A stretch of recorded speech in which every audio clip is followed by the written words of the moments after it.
from an elder statesman, the founder of ANAP Foundation and the founder of Stanbic IBTC, Mr. Atedo, Peterside. He joins us virtually from Lagos Island in Lagos State. Thank you so much, Mr. Peterside, for joining us tonight. It's good to see you.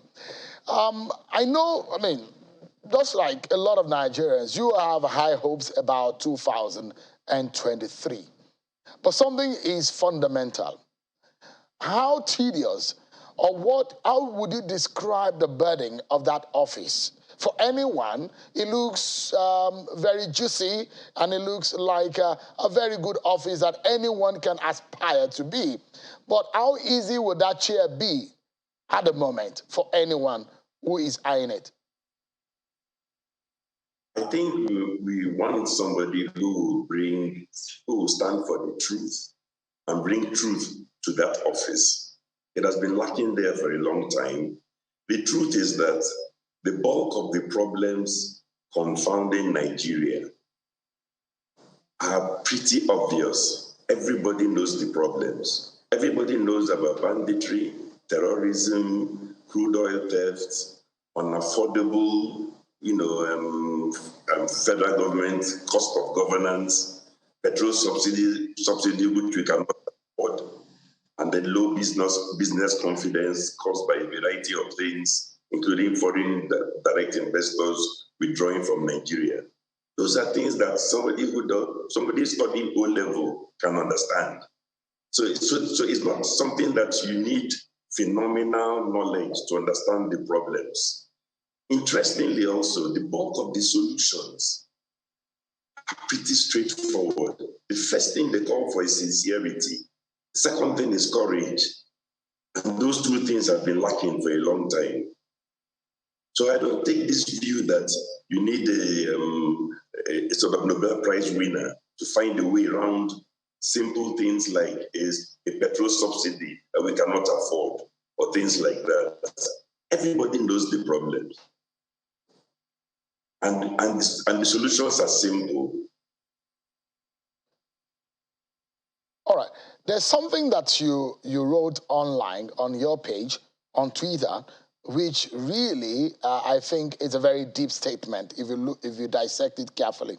You said the first year of a serious presidency, commencing 29th of May 2023, might be about blood, sweat, and tears and not happiness. I'd like to, foremost, I'd like you to break that down for us before I get into the other part of that statement.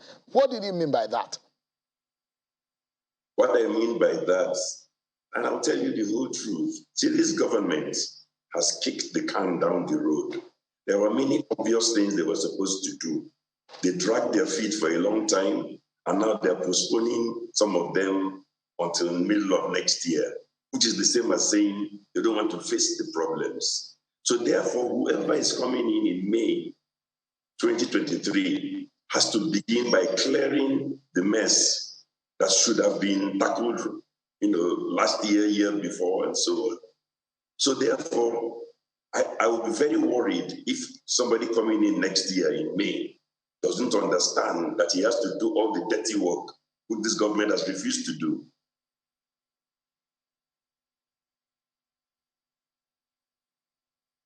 But by these dirty works, what exactly do you mean precisely?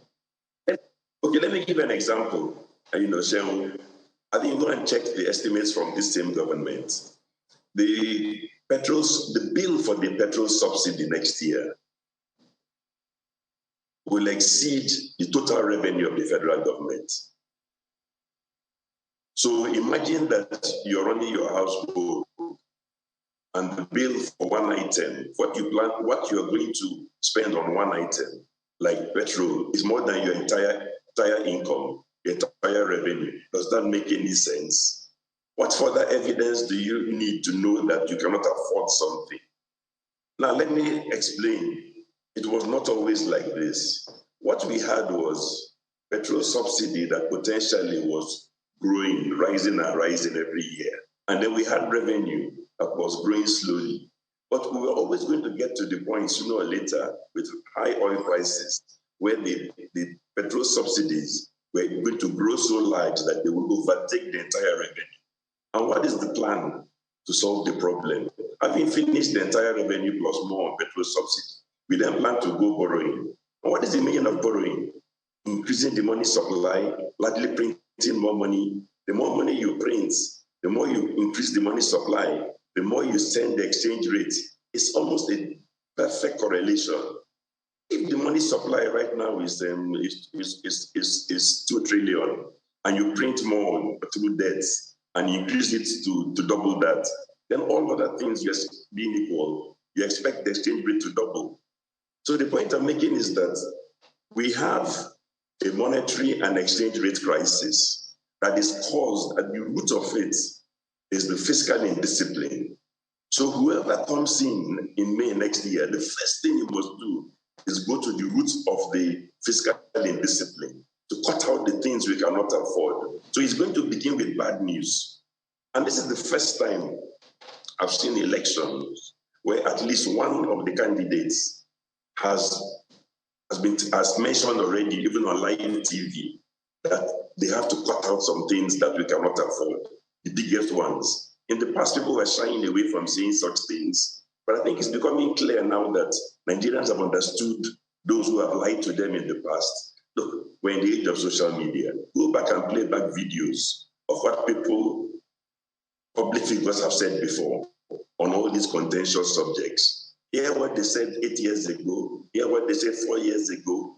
You can then see that sometimes the reason we cannot do the correct thing is that the people in charge have been lying to us 8 years ago, 4 years ago, so they are trapped by the lies. The second reason why they are trapped is that invariably there are some people, powerful people, benefiting from every distortion.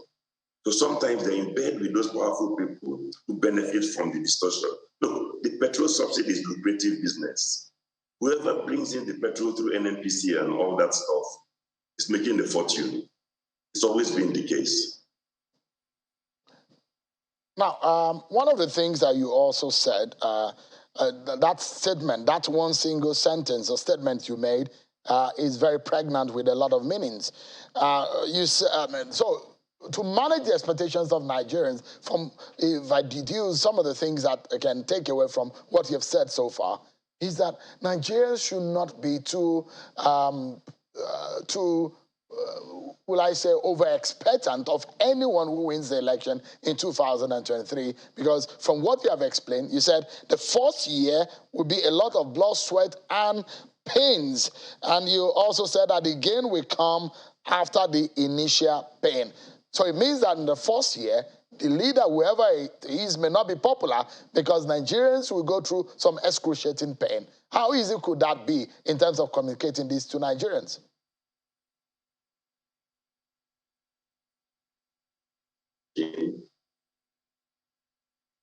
Okay, the sound was breaking. I couldn't hear you. Okay, so let me just summarize quickly on what I was asking. You mentioned in part of the statement that the gain will come after the initial pain.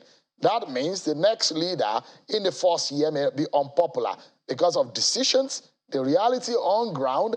But how easy would that be to communicate this kind of scenario to Nigerians? Yes, you see, when there are governments all over the world, even Nigeria in the past, when you know that what you have to do is to bring back bad news. This is not the first time that Nigerian governments have reduced the petrol subsidy drastically.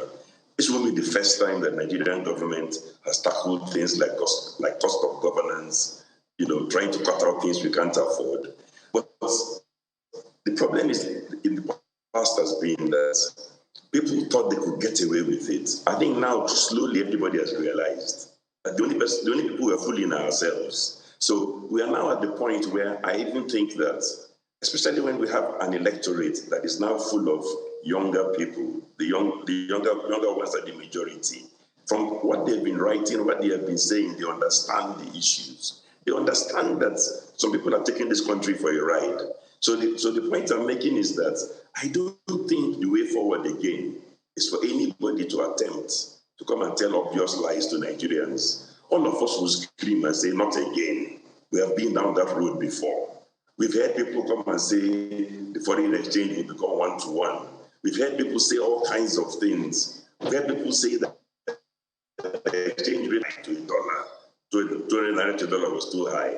So I think we're now in the mood of saying you cannot fool us twice, 3 times, 4 times. And the thing that has changed, the fundamental that has changed, as opposed to in 2023, the young will clearly be politically active, very interested. In fact, they cannot even wait for the elections. I think that is, you see, sometimes you can create a monster beyond your control. And it's a good thing for this country that many young people aged 18 to 34, 35 are now very interested in the political destiny of this country. And they will set the agenda between now and the elections in February. You were also very precise in what needs to be done, because beyond these challenges and managing the expectations of Nigerians, because a lot of Nigerians out there, especially those who are very active online, have this feeling that once we elect the right leader in 2023, our problems are solved almost immediately. Our challenges will disappear, but it doesn't work like that. The reality is that it's going to be excruciating, it's going to be painful, and we need to bear it. Now, you said an incoming federal government must address insecurity and economic management head on. How can they do this? How would they be able to do it? With what resources? You see, take insecurity. There are many countries around the world that have faced insecurity. They have been truthful, honest, sincere. They have even sought help and have been getting help from advanced countries. People are willing to help you to fight terrorism. The truth is that the body language of the Nigerian government has not been encouraging. People hide under all kinds of, sentiments and excuses about sovereignty and so on. Please excuse me, what sovereignty? What sovereignty is involved in getting assistance, even if it's a foreign government to help you, get lots of drones, attack bandits, attack terrorists, fight a high-tech war. Why do you want to use an AK-47 to fight an AK-47? The whole logic of government is that you should have superior firepower. And in the 21st century, that superior firepower should involve high-tech solutions. You want to dazzle your enemy by applying weapon systems that are beyond him to respond to. What we're doing is doing more of the same every day. And then we arrest people. Eventually we catch them, we detain them, we put them in prison. They break out and they go back to square one. So once we have a leader who is serious to tackle these things and to make it very clear that there's zero tolerance, it doesn't matter who you are, where you are from in this country, zero tolerance. That's the first thing we need. Don't ask, please, let me make it very clear. I'm not saying that our armed forces are not trying. I'm not saying that we don't have patriotic people who have risked their lives, who are in the trenches in the Northeast, who are in the trenches in the Northwest, who are all over the place doing their best. I'm saying that they have been let down by their leaders. They should have been put in a position where they had far superior firepower, so that even the bandits will run out of Nigeria. So too will the terrorists. Take Chad next door. It's not a rich country.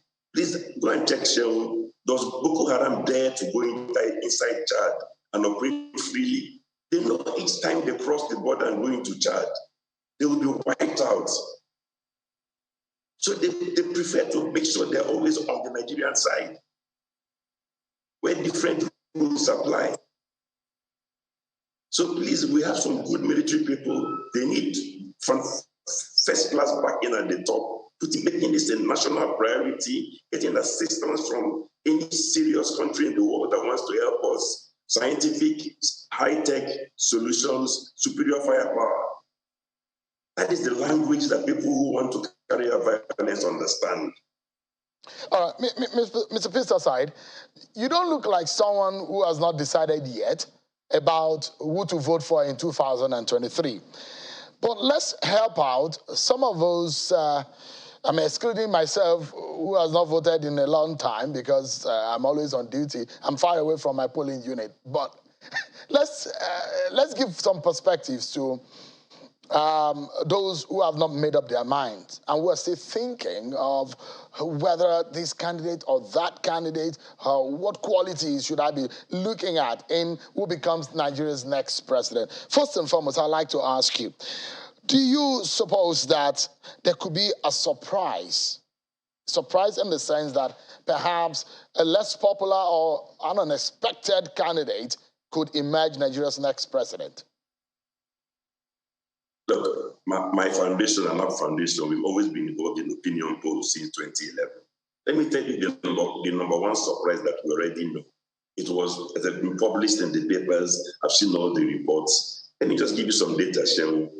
In 2011, PDP was the ruling party. Before the elections in 2011, from our opinion polls, PDP, the ruling party, and President Goodluck Jonathan had a 54% approval rating from Nigerians. 2 months ago, similar opinion polls carried out show that 40% of Nigerians don't approve of APC or PDP. 40% of Nigerians don't want to hear about APC or PDP. They believe they have both failed. So all of a sudden we find that those who don't want APC and PDP appear to be in the majority. Now that is just in terms of approval rating, because the approval rating of both APC and PDP from those polls that were published was very low. You understand me? Something has changed, and that's the reality. If it hadn't, we would be in the old environment where the ruling party would always be the favorites. What I'm making is I think everybody knows that they have to walk their socks off. There's nobody that's going to sit on their own as believing that things are the same as before. First of all, why should anything be the same as before? Go and look at the data for 100 million Nigerians in poverty. Look at the unemployed youth, the millions. Some of these numbers between 2015 and now, the rise in unemployment is frightening. I don't even know how people can afford to eat when they have low income and then inflation is galloping at 19%. So the point I'm making to you is that you get to a point where things are so bad that the only thing left on the horizon, the only thing that people are looking forward to is to if not to pull the house down, to change the rules and go for a different kind of solution. And that is why many young people appear to be excited about the elections. And please let me make it very clear. People have been saying all kinds of things that they only make noise on Twitter. Look at the Osun election. The turnout was high by recent standards. Why was it high? Because of high interest level. And the youth participated actively. Now, at the end of the day, the ruling party fell flat on its face. I mean, a way to wrap up this conversation is what I would like you to tell Nigerians tonight. What or who is the kind of leader ideal for Nigeria in 2023? Sorry, can you please repeat your question? I was asking the qualities, or what is the ideal, or who is the ideal person to lead Nigeria in 2023? Okay, you know, qualities, first of all, to be Nigerian president as of this day and age, given where we are coming from, I think the candidate must have a very high energy level. You see, sometimes you might think that, oh, they killed some people in Maiduguri, they killed people in Katsina. So what should we do about it? Nothing. But let me tell you one thing, in serious countries, as soon as there's a major incident, a president arrives, he comforts people, he's on the scene, he's visiting hospitals. So over and above those kinds of things, you want to see somebody who has the capacity, somebody who definitely understands all the problems. And I've said earlier, these problems are not are not difficult to understand. Everybody understands them. You also want somebody who doesn't even mind becoming unpopular. What is the worst thing that can happen to an incoming president? Assuming you go out there and tackle all the problems head on, even if you become unpopular. So what's the worst that will probably happen to you? That after 4 years, they won't re-elect you? Is it not better to go out there for 4 years, step on everyone's toes, cross all those who are holding back the country, put the country on the right trajectory, and if need be, fail to get re-elected 4 years later? That kind of person would be a hero. That's the kind of person we're looking for. We don't want these people that come in there on the first day, waste time, hang around doing nothing, loafing about, and then planning for re-election thereafter. As soon as presidents start planning for re-election, immediately they've lost the plot in this country. We want people who will come in, hit the ground running, tackle all the problems at the risk of being unpopular, at the risk of being voted out. That's the kind of change we're looking for. Thank you. Mr. Atedo, Peterside, indeed, some very interesting conversation. I have some other angles that we'll explore, but it's not good to drain you just at once. It's good to get you back at some point later when perhaps we're moving closer to the campaigns and the election. All of this is needed just to prepare the minds of the voters, just to make the right decisions. Thank you indeed, Mr. Atedo Peterside, founder of ANA Foundation, founder of Stanbic IBTC Bank. Thank you indeed. Thank you, Shem. I appreciate that. God bless you. Amen.